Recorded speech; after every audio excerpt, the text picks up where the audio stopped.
Okay, so this verse says the following.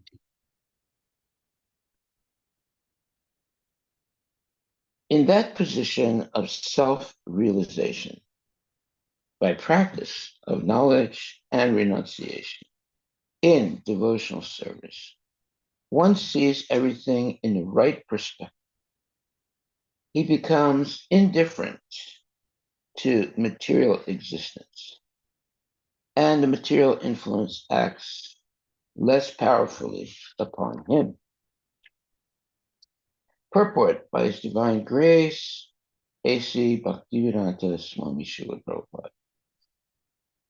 As the contamination of the germs of a particular disease can influence a weaker person, similarly, the influence of material nature or illusory energy can act on the weaker or conditioned soul, but not on the liberated soul. Self-realization is the position of the liberated soul. One understands his constitutional position by knowledge and vairagya, renunciation. Without knowledge, one cannot have realization. The realization that one is the infinitesimal part and parcel of the Supreme Spirit makes him unattached to material conditional life. That is the beginning of devotional service. Unless one is liberated from material contamination, one cannot engage himself in the devotional service of the Lord. In this verse, therefore, it is stated, Jnana Vairagya Yuktena.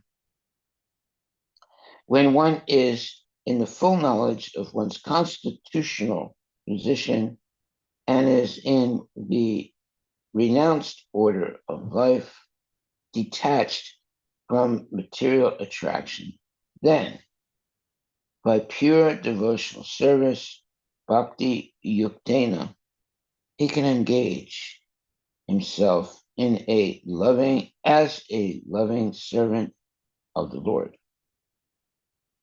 Paripasyati means that he can see everything in its right perspective.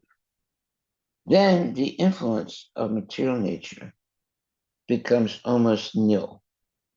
This is also confirmed in Bhagavad Gita. Brahma Bhuta Prasanatma.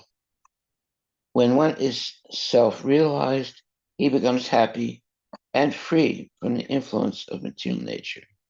And at that time, he is free from lamentation and hankering.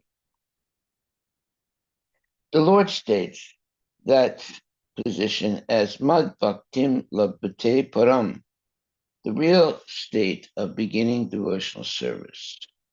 Similarly, it is confirmed in Narada Pancharatra that when the senses are purified, they can then be engaged in the devotional service of the Lord. One who is attached to material contamination cannot be a devotee. Srila Prabhupada Ki Jai, Haribol. Okay, so here Prabhupada is validating what is required to be a devotee. And he's giving an example that as the contamination of the germs of a particular disease can influence a weaker person, similarly, the influence of material nature or illusory energy can act on the weaker or conditioned soul, but not on the liberated soul. Self-realization is the position of the liberated soul. So that's an important statement. Self-realization is the position of the liberated soul. So how do we become self-realized? Well, it's by associating. Number one is associating with genuine devotees. That's the, let's say, prerequisite decision that a person has to make when they decide to give up the association of unholy people. And what does it mean, unholy people? Well, they're people that eat meat, gamble, have illicit sex, and intoxicate. And that may be family members, or it may be outside people that are not related, blood related. Uh, One must avoid the association of such people. If you can't give up the association of family members who are engaged in meat eating, gambling, illicit sex, intoxication, then you won't be able to actually begin spiritual life. So, uh, the beginning of spiritual life is associating with genuine devotees. In the association of genuine devotees, you learn to chant Hare Krishna, and develop a taste for hearing regularly Bhagavad Gita and Srimad Bhagavatam. And that will lead to also engaging in devotional service and also uh, going on Sankirtan and regularly hearing Bhagavad Gita, Srimad Bhagavatam, regularly meaning every day, usually twice a day. Also, reading Bhagavad Gita on your own. And in this way, you develop immunity to bad association, meaning you don't want to associate with bad people. Uh, some of those bad people can be your own family members, and or outside people that use bad language and always talking about making money or going on vacations and so forth. They're not really interested in spiritual life. So we should be always in the association of genuine devotees. That makes life a lot easier. And you develop this immunity to the nonsense people, nonsense talk, and so forth. You want to only be with people that are always focused on serving Krishna and hearing about Krishna and so forth. So these are decisions that have to be made in life. And the number one decision is who you want to associate with. So by reading Bhagavad Gita and chanting Hare Krishna, we're associating with Krishna. By reading a whole bunch of other different books, they're completely, let's say, not talking about Krishna, and associating with people who are not Krishna conscious, well, eventually we lose any attraction to Krishna consciousness, and we just hear and talk, hear nonsense, talk nonsense, and be nonsense. So, hear nonsense, talk nonsense, and be nonsense is a bad position to be in. um, we should attain, rather, the position of self realization. And how to do that?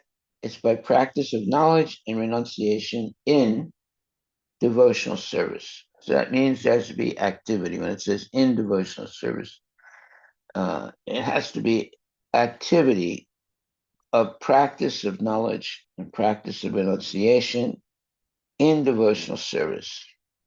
Then one is able to see everything in the right perspective.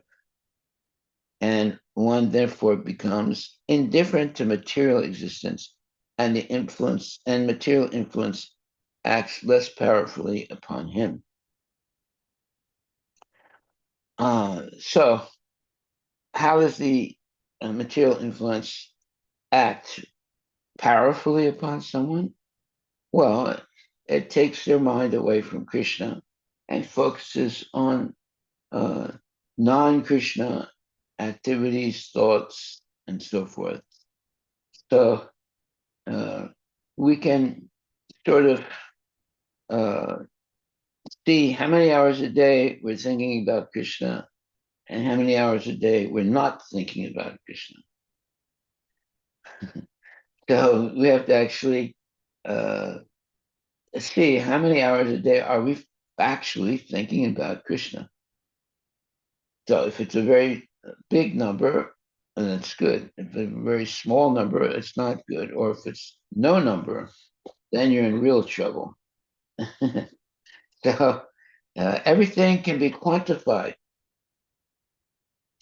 How many minutes or hours a day we're thinking about Krishna? That could be quantified.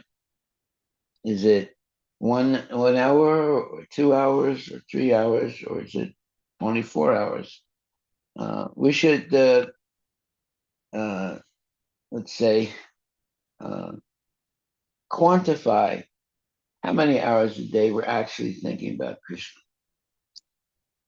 So Prabhupada gives a good example in the purport. He says, as the contamination of the germs of a particular disease can influence a weaker person, similarly, the influence of material nature or illusory energy can act on the weaker or conditioned soul, but not on the liberated soul. So, this is the germ, let's say, philosophy. Mm-hmm. Previously, when there were no microscopes, people could not see germs. Why don't you look in? Why don't you look at it? When did people start seeing germs? Uh, it happened, if I'm not mistaken, when they discovered the microscope. When the microscope was discovered and uh, used, people began to see that there's a whole new world on the microscopic level.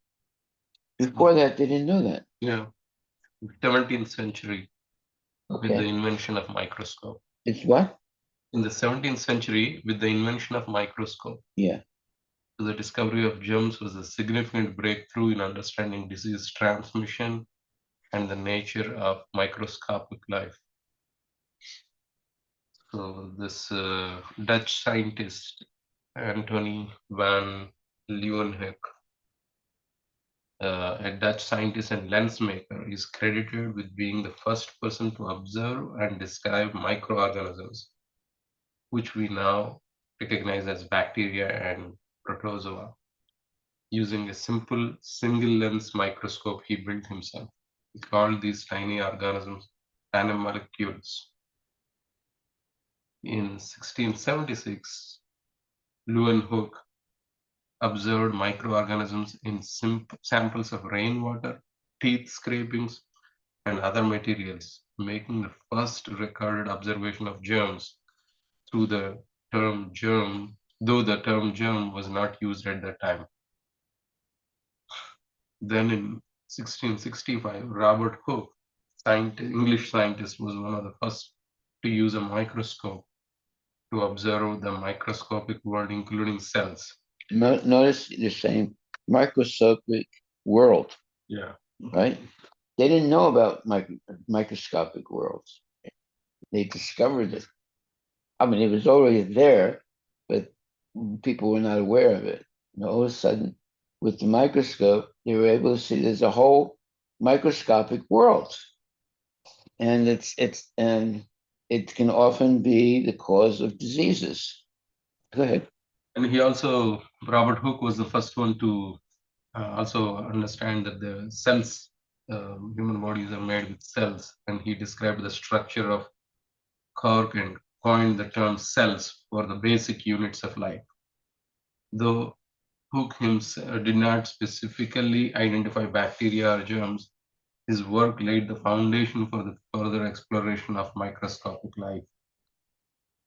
Then, in the 19th century, the germ theory of disease. So, despite Leeuwenhoek's observations, it took nearly 2 centuries for scientists to fully understand the connection between microorganisms and diseases. The formal understanding of germs as disease-causing agents came much later with the development of the germ theory of disease. In Louis Pasteur and Robert Koch were the in 1800 century to early 1900 were the two key figures in this development. Pasteur's experiments on spontaneous generation and fermentation in the 1860s, along with the Koch's identification of specific bacteria responsible for diseases like anthrax, tuberculosis, confirmed that microscopic organisms were responsible for causing diseases.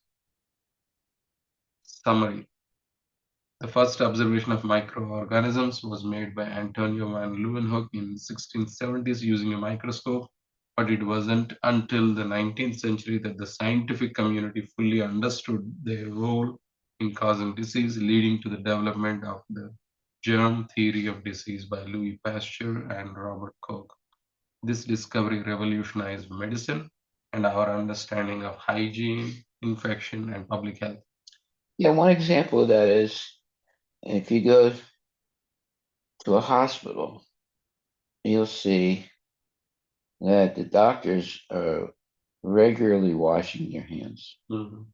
You know, And sometimes they have to wash right up to the elbow.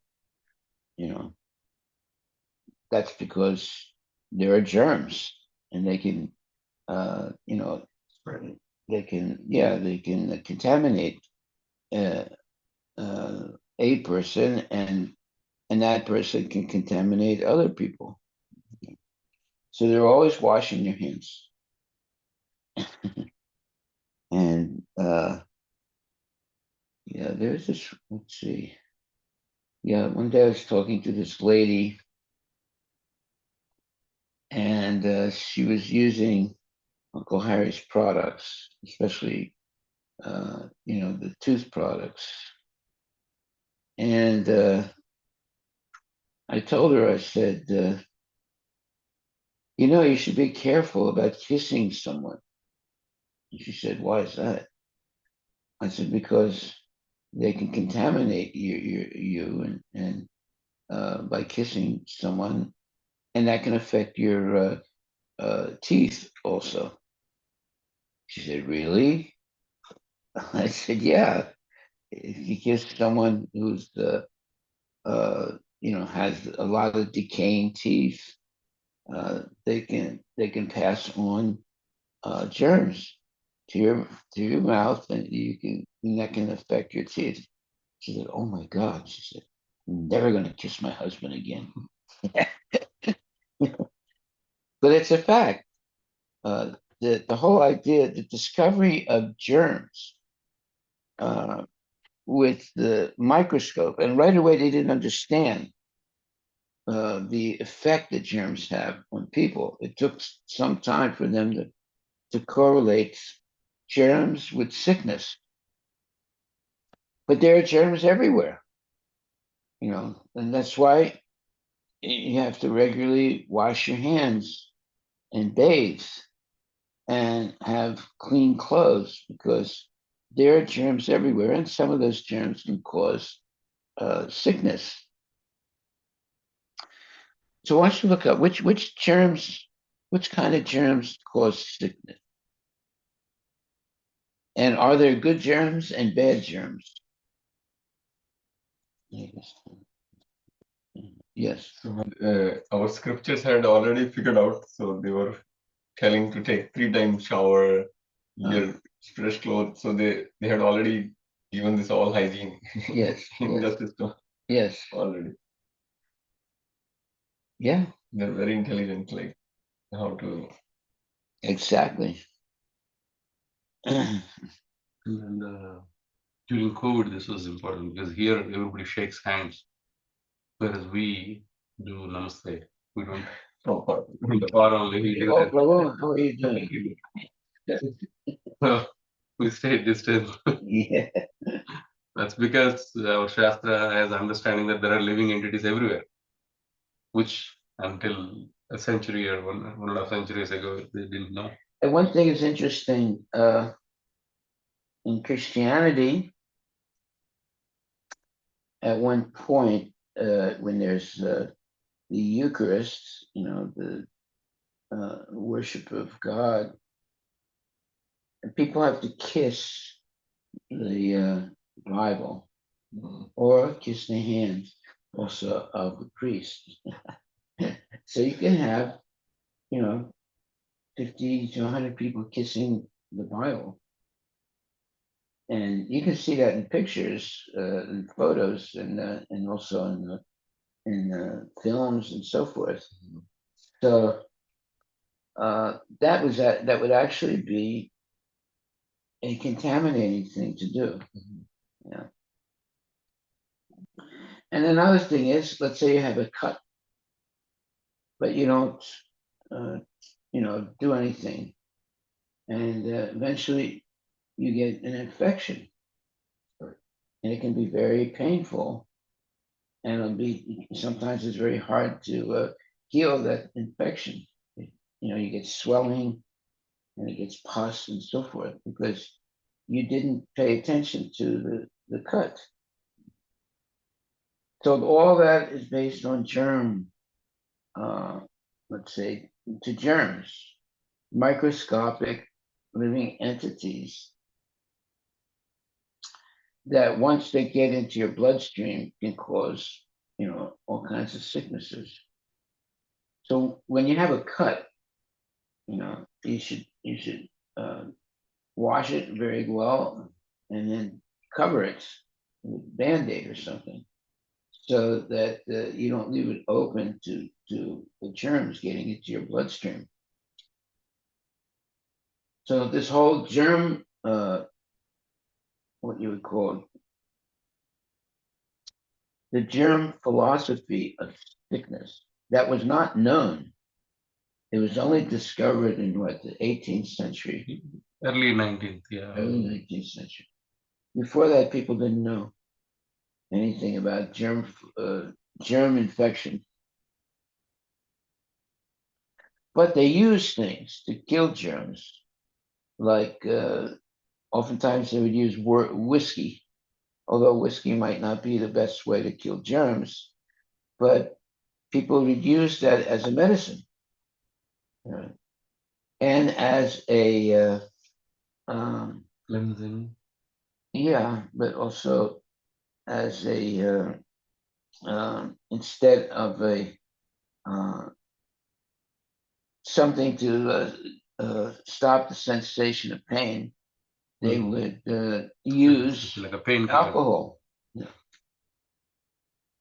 Yeah, they would, like, before an operation, they would drink a lot of liquor. Look that up if that's true. Uh, and whiskey was often used as a germ killer. Um, People just understood that whiskey, was something that was useful in other ways than simply to get drunk. So that was the best germicide in the, let's say, 17th, 18th century. Yeah. Whiskey and other types of alcohol were historically used as a form of anesthesia and pain relief Yeah, before the development of the modern anesthetic techniques. right. While alcohol was never very effective or safe anesthetic, it was one of the few available options in the earlier times when medical science was less advanced. Right. I think earlier you asked me to look up good germs and bad germs.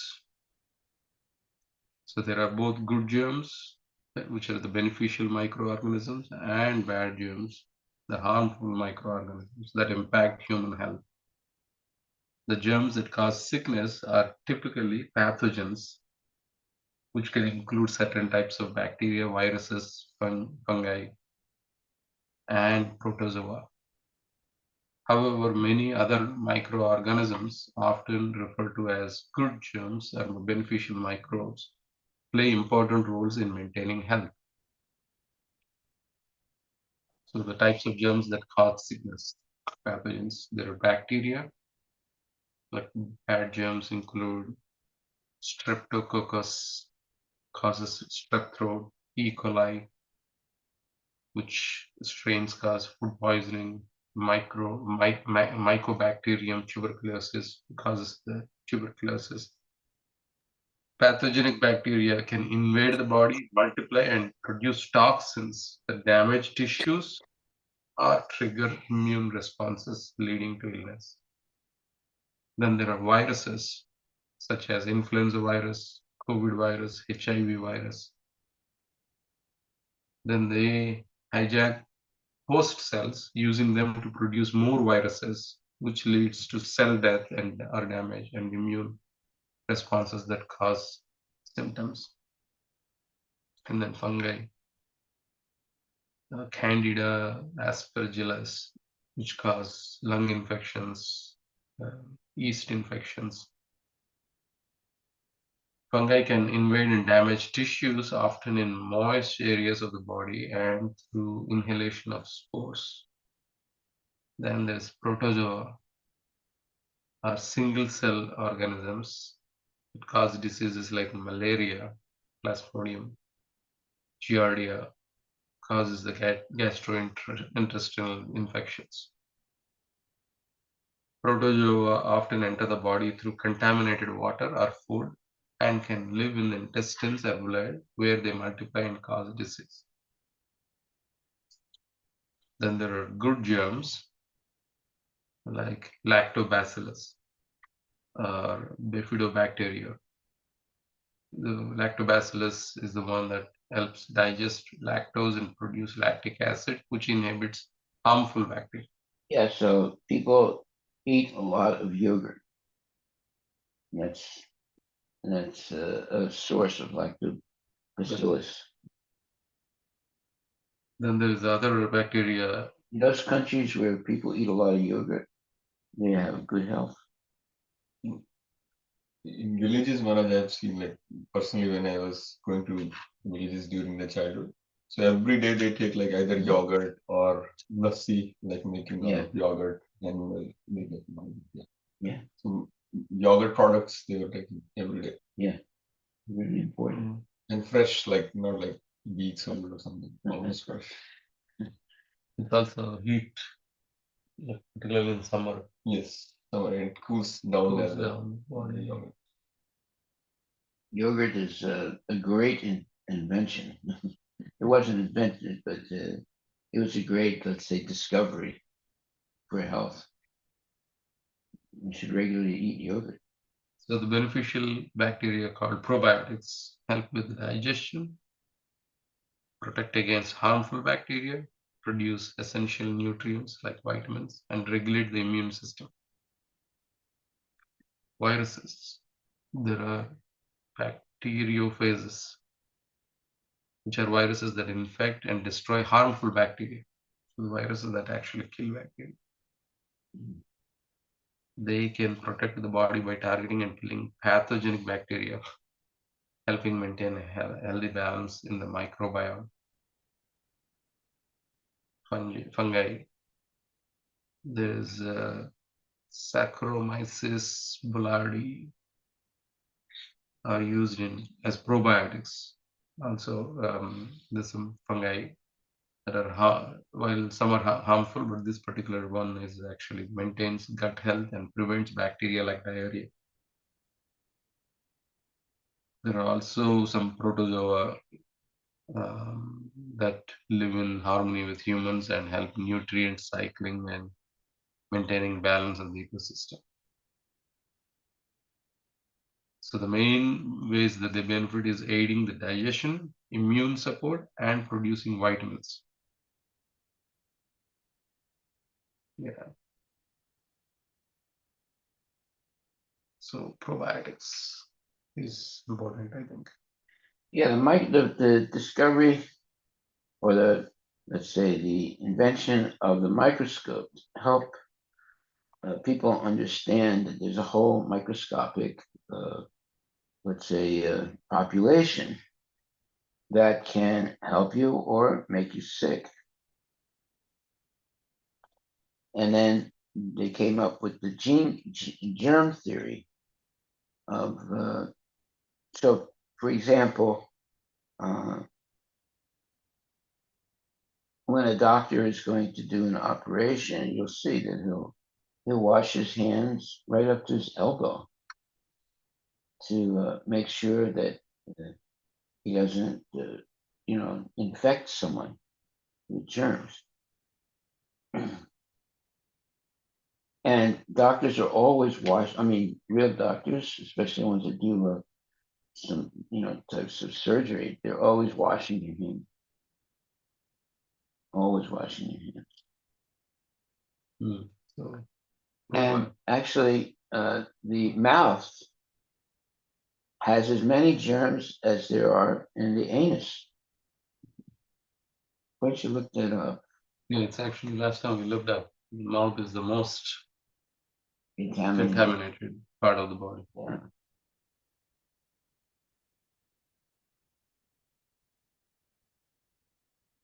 Yeah. One time I was explaining to this lady about, it's actually dangerous to be kissing someone, or giving someone a French kiss, where you stick your tongue in somebody else's mouth, and I said it can affect your teeth. She said, "Oh my God, I'm never going to kiss my husband, and I'm never going to kiss anybody." Now there are some people who have a very good immune system, and there are other people whose immune system is very weak. Therefore, for someone who has a very weak immune system, kissing someone is not a good idea. Uh, so the whole conception of the germ world, it wasn't there at one time. They didn't understand it. They couldn't see it also. But once they had the microscope, they saw that there's a whole microscopic world. And then they started to recognize, different types of germs, some that are beneficial, some that are very causes of sickness. So there's a macroscopic world and there's the microscopic worlds. Two worlds that we have to be cognizant of. I mean, the macroscopic world was easier to see it. The microscopic world is not easy to see unless you have, a microscope. But they're both significant for health. And oftentimes children don't understand, putting their fingers in their mouth and then not washing their hands. Oftentimes uh, they'll sneeze uh, and they'll sort of wipe or they put their hand over their mouth and sneeze into their hand, right? And then they go and shake hands with someone. That's why, I actually stopped shaking hands with people. I always go like this. Hey man, I would do it. My hand closed like that. I don't shake hands. Or you go with Yes. like this, with the elbow. After COVID, Maharaj, a lot of people are doing this. Yeah. Not even touching them. Exactly. Yeah, because you can get contaminated. Yeah. Another way is sneezing. You know, people don't cover their mouth or anything. They just go, true, and then you don't see it, but that creates a cloud of germs that can go, significantly, maybe, once you look it up, that it can go, 20, 30 feet. They have done a lot of research during the COVID, like how all these, even Amazing. talking, even just talking Even is talking. spreading because we are constantly, the germs are going out. So they were doing a lot of studies, like how many feet we should be away to not to catch. 6 feet minimum. Yeah. Because of COVID, they had done a lot of research. Wow. So we're living in a dangerous world. And if you associate with people whose hygiene is not good, then it can affect you. One of the case, Maharaj, during that COVID, kid was blowing the candle on the cake, and kid has a COVID who was blowing the candle. Oh my God. And whoever ate the cake got sick. So they stopped, and the people were telling stop blowing the candle on the cake with the mouth, do with the hand. Exactly. Well, because the mouth is as contaminated as the anus. And so, although we wouldn't think of it normally like that, but it is a fact. So you have to be careful. Personal hygiene is very important. You can avoid a lot of sickness by having very good personal hygiene. So the life expectancy over the last 5 centuries, after this invention of microscope and all this stuff, Yeah. has significantly improved. In the 1500s, it was more like 30 to 40 years life expectancy. Well, okay. And now it's like 70 to 80 years. So now, obviously, this is where scientists and people who think that, okay, science is really helping us live a better life. And that means like we'll continue to innovate and improve human life, and that's why all these people are thinking that we can even overcome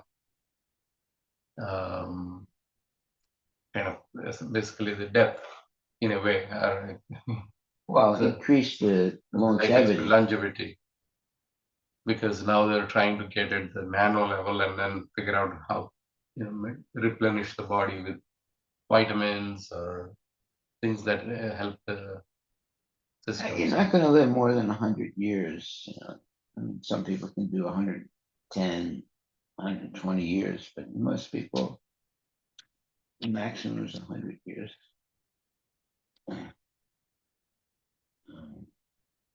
Sometimes you find people 400 years. There are examples like that. They're usually yogis. And oftentimes they don't eat much food. They get their nourishment from the air, from breathing. Anyway, those are very exceptional people. However, eating yogurt and lassi is traditional in India. It's very good for your health because it has lactobacillic uh, uh, bacteria, which protect your immune system. So people who eat a lot of yogurt, they usually are very healthy.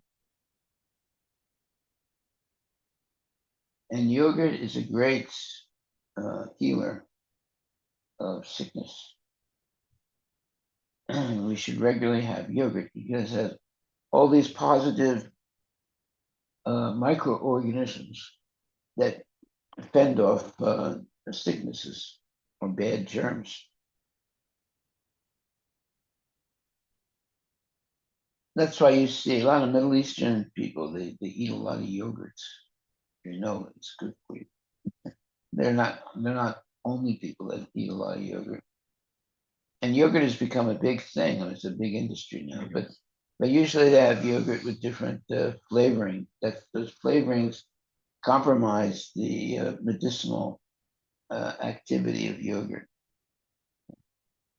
But just have plain yogurts is very, very good for you. And we should have it on a regular basis. All right. So, are there any questions? Then we will go. Let me see if there's something.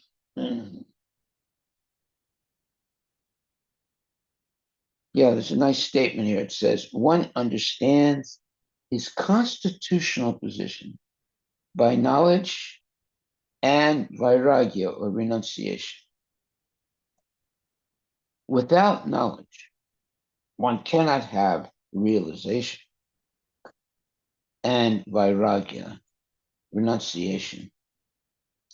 Without knowledge, one cannot have realization. The realization that one is the infinitesimal part and parcel of the Supreme Spirit makes him unattached to material conditional life. That is the beginning of devotional service. Let me read that again.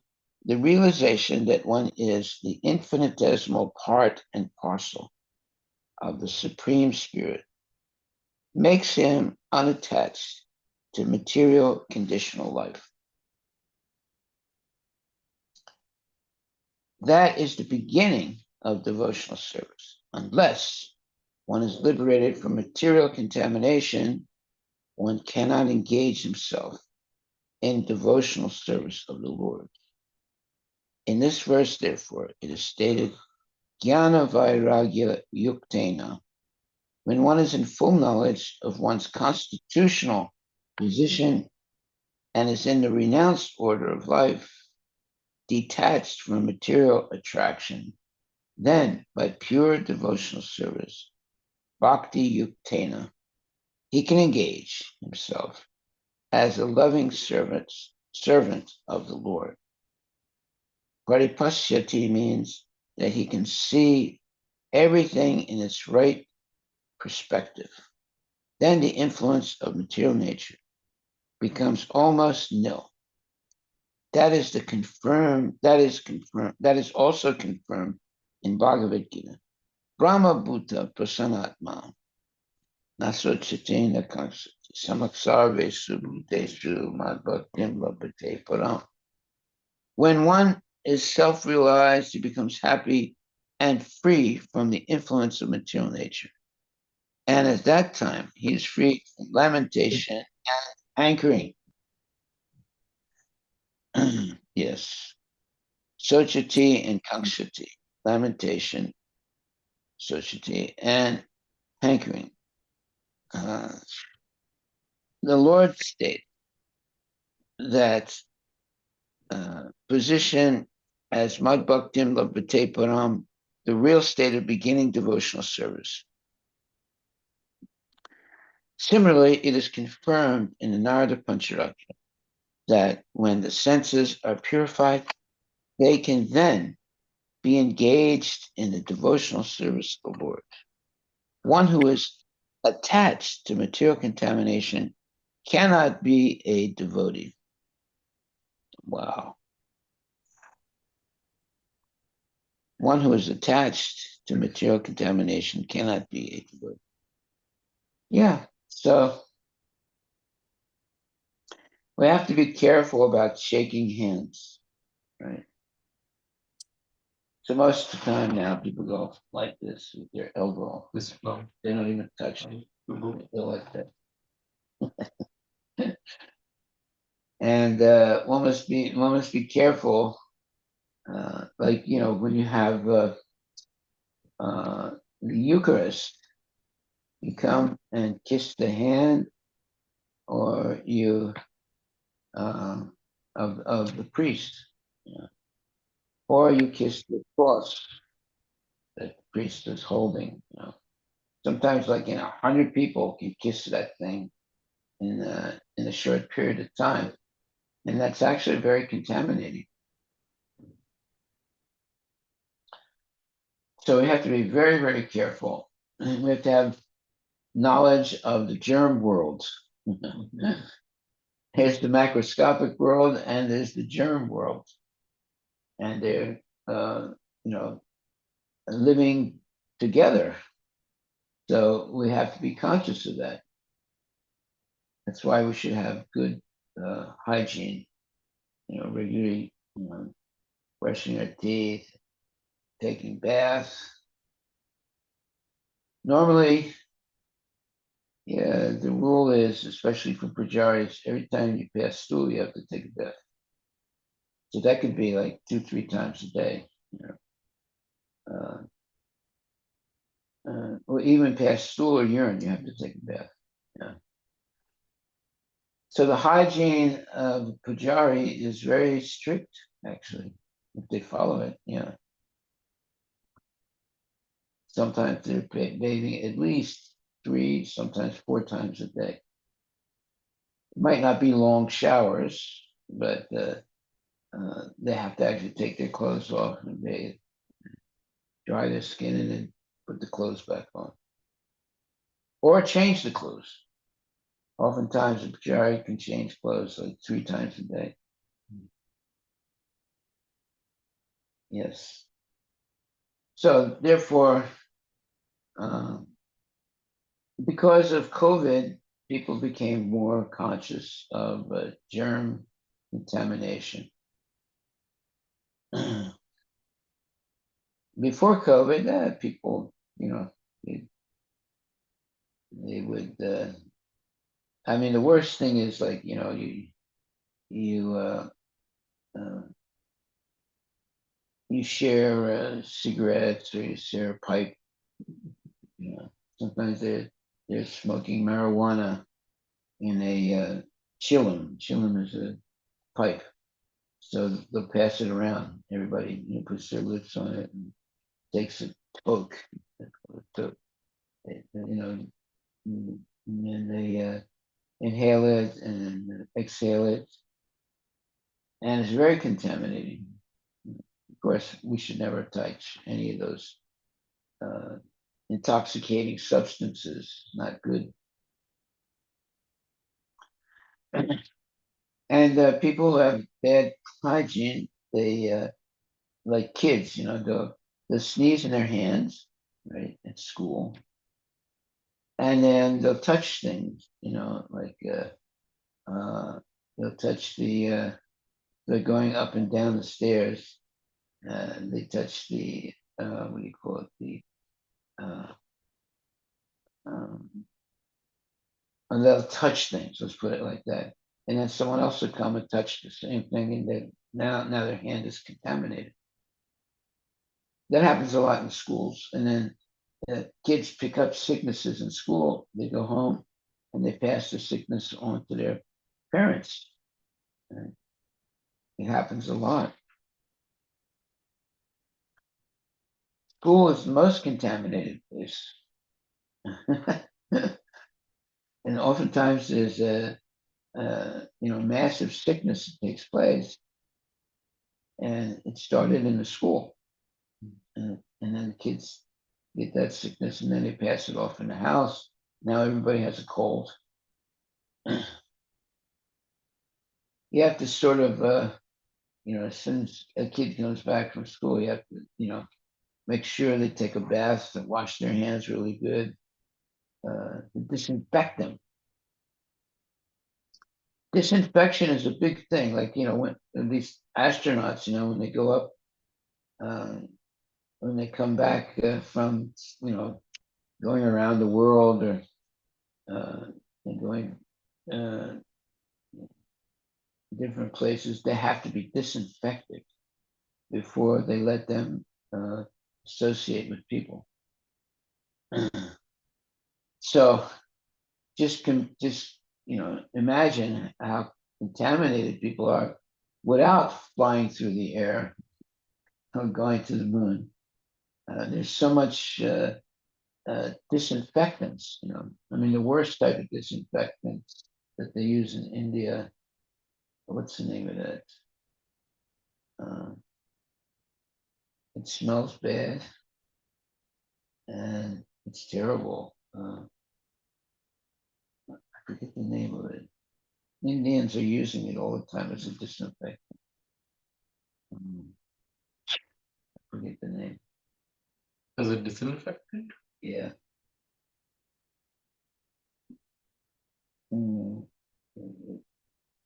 Is it phenyl?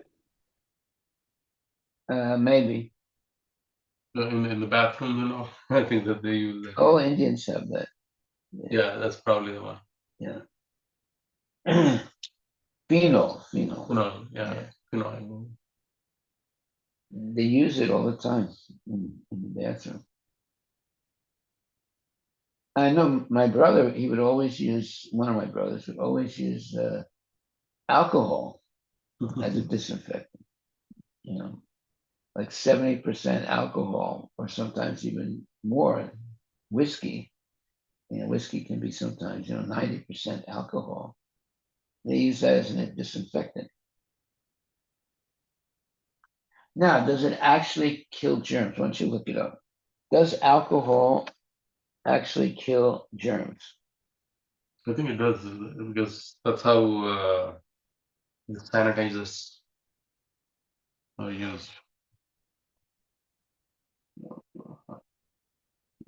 Alcohol is widely used as a disinfectant. Yeah, alcohol can kill germs, but it depends on the concentration and type of germs. So that ethyl alcohol, isopropyl alcohol, which is typically used in the hand sanitizers, so that's an alcohol itself, and it should be between 60 to 90%. That's when it is most effective. Yeah, you can go to a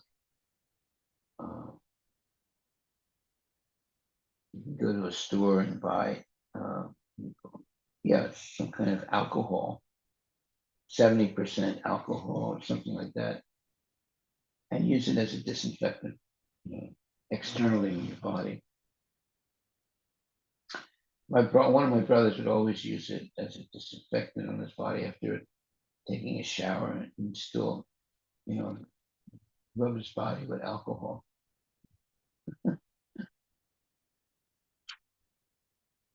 Okay, so,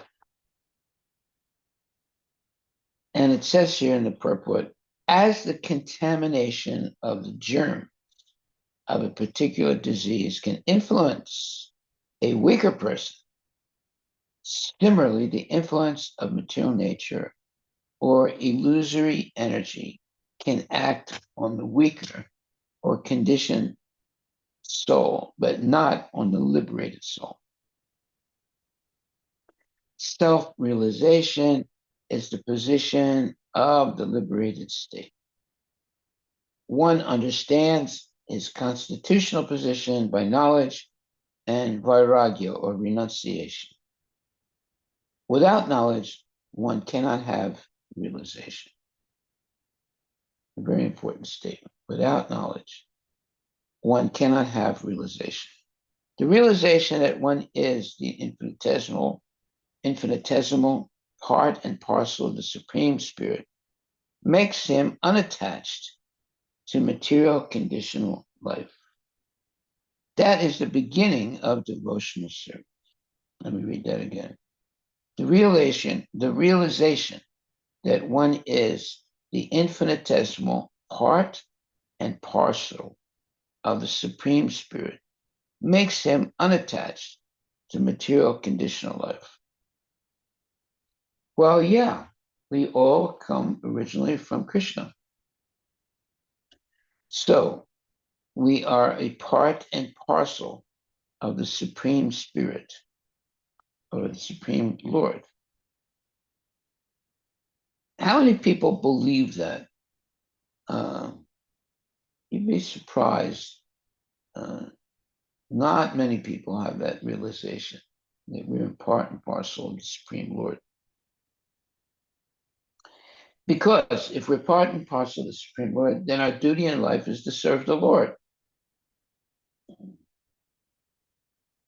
But if once somebody says, no, I'm not part and parcel of your Krishna, I don't believe that, I'm an atheist. So people will deny any connection to God.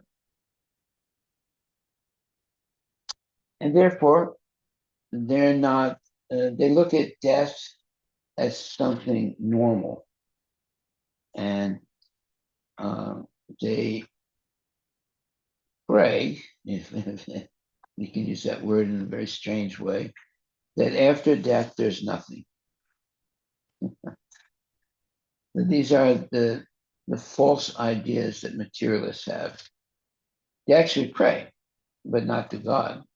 They pray to whatever, I don't know. And they pray that there's nothing after death. So they're not held responsible by karma. So there's a lot of false ideas that enter into people's minds, or out of fear. They don't want to be held responsible for what they've done in this lifetime. So that's like the contamination of germs. The germ is ignorance of our relationship to Krishna. So we become infected by that germ or those germs. And therefore it says, as the contamination of the germs of a particular disease can influence a weaker person, similarly the influence of material nature or illusory energy can act on the weaker or conditioned soul, but not on the liberated soul. Self-realization is the position of the liberated soul. So what is self-realization? Well, you realize that I am the eternal part and parcel of Krishna. That is my real position. I'm the infinitesimal part and parcel of the Supreme Personality of Godhead. Therefore, my duty in life is to serve the Lord, because that's my origin. I've come from the Lord, and therefore I should serve the Lord. But if you deny the existence of God, then you're floating around in an illusory bubble, and it leads to unending birth and death. But if we understand that we're part and parcel of Krishna, then we have a duty to serve Krishna, the Supreme Personality of Godhead. So therefore, we should have this dutiful attitude of serving the Lord. Eventually, that'll turn into love for Krishna. It doesn't begin as love for Krishna. It begins as a little bit of faith and reverence for the Lord. And eventually it can develop into love and devotion for the Lord. Here it says, unless one is liberated from material contamination, one cannot engage himself in the devotional service of the Lord. One cannot engage himself. Okay. In this verse, therefore, it is stated, Jnana Vairagya Yuktena. When one is in full knowledge of one's constitutional position. Well, what is our constitutional position? We are the part and parcel of Krishna. We're never separated from Krishna. It's our constitutional position. In other words, you cannot deny it. You can try, but even if you convince yourself that you're not part and parcel of Krishna, still you're part and parcel of Krishna. That is our constitutional position. We're made like that, let's put it like that. You have the ability to try and forget that, but it doesn't, let's say, it doesn't make you independent of Krishna. We are all dependent on Krishna. The concept of false independence is a big thing with the atheists. They actually teach this gospel of independence. No master, no God. That has been their, let's say, mantra. No master, no God. But still, they end up having a master, like a dog, or some phony so-called guru, and then they become, uh, let's say, contaminated by associating with people like that.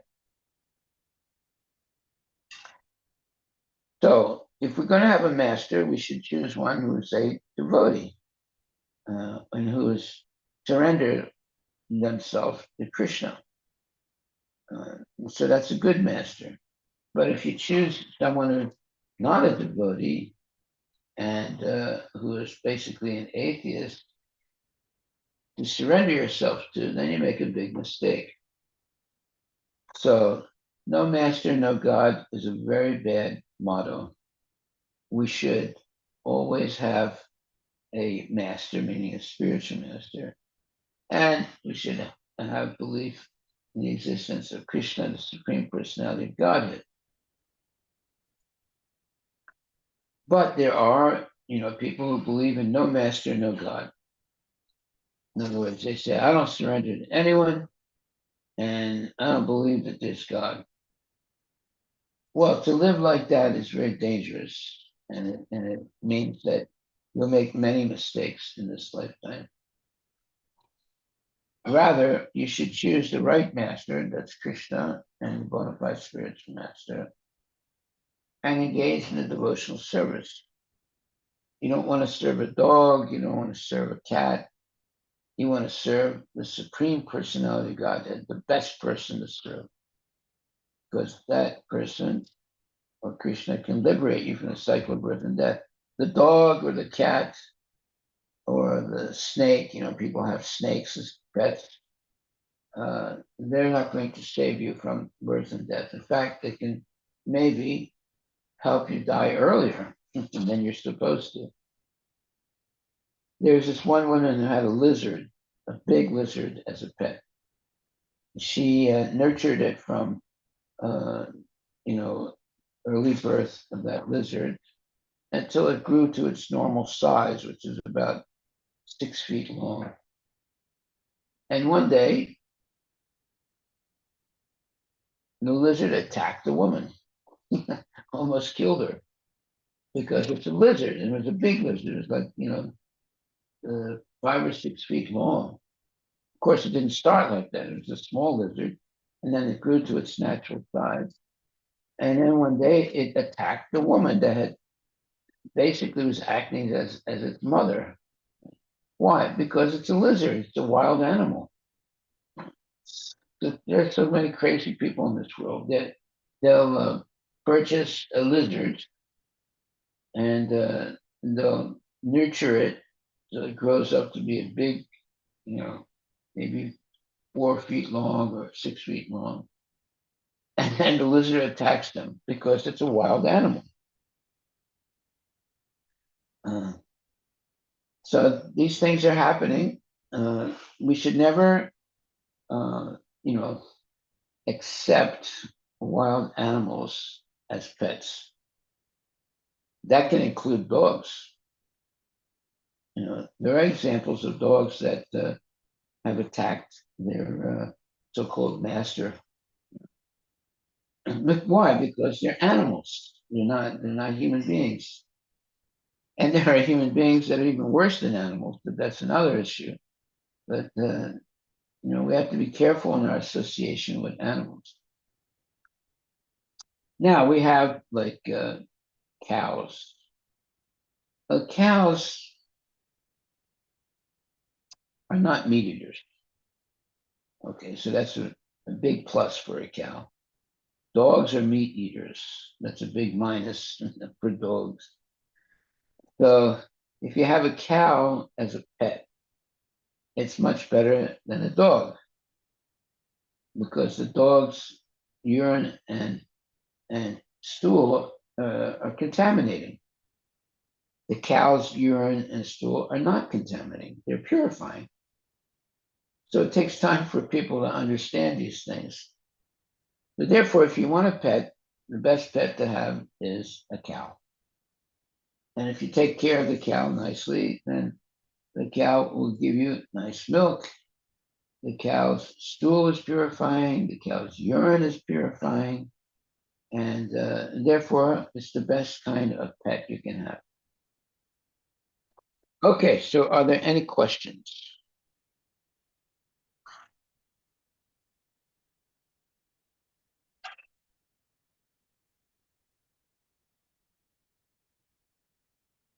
So today, our takeaway is one understands his constitutional position by knowledge and renunciation. Without knowledge, one cannot have realization. The realization that one is the infinitesimal part and parcel of the Supreme Spirit makes him unattached to material conditional life. This is the beginning of devotional service. There you go. That should be our takeaway for today. We have to understand our constitutional position by knowledge and renunciation. And without knowledge, one cannot have realization. The realization that one is the infinitesimal part and parts of the Supreme Spirit can make him unattached to material conditional life. That is the beginning of devotional service. Hare Krishna. Thank you very much. All glories to Srila Prabhupada Ki Jai.